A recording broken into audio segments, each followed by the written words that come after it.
morning, students. I hope you all are fine. Today we are going to do the lesson, The Boy Who Served His Tribe. In this lesson, we are talking about an Indian tribe which lived in the woods of North America.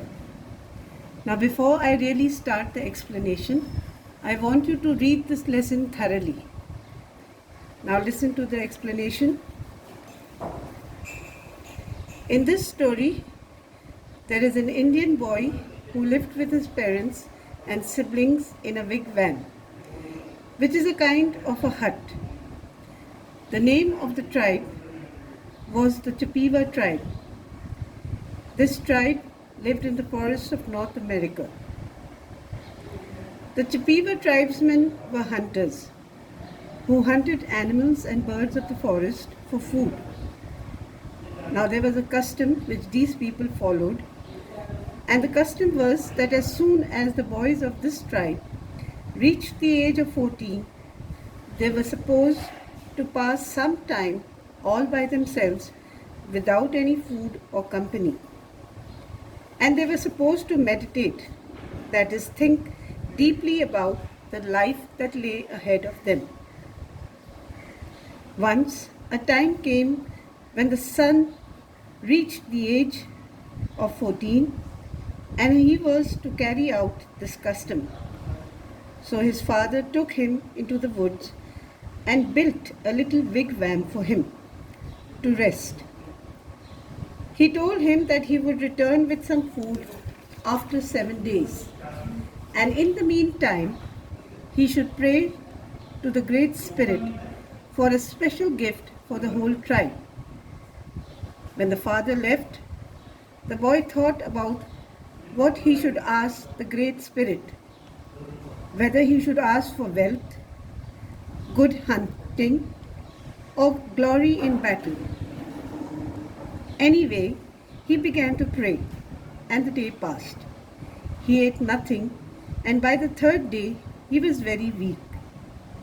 Suddenly the curtain of his wigwam parted, and a great warrior clothed in green appeared before him. He told the boy that he had come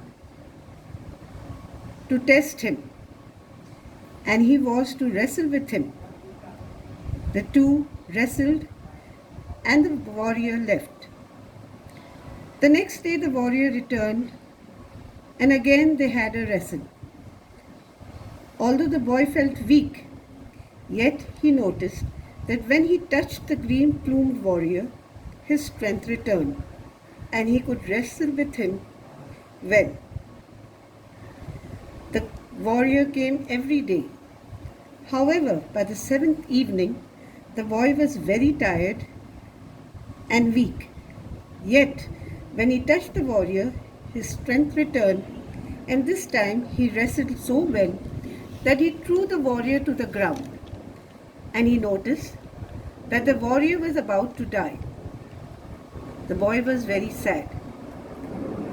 But the warrior told him not to be sad. He told him to bury him and keep his grave covered with fresh earth, and if he wanted his green plumes to be seen again, he should do as he was instructed. So the boy buried the warrior, and as soon as he finished burying him, he saw his father return with food, which he ate and regained his strength. The boy returned to his family, but did not forget the warrior. He went to water his grave frequently. One day, when he was returning from hunting, he visited the grave and saw green shoots, which became strong plants soon.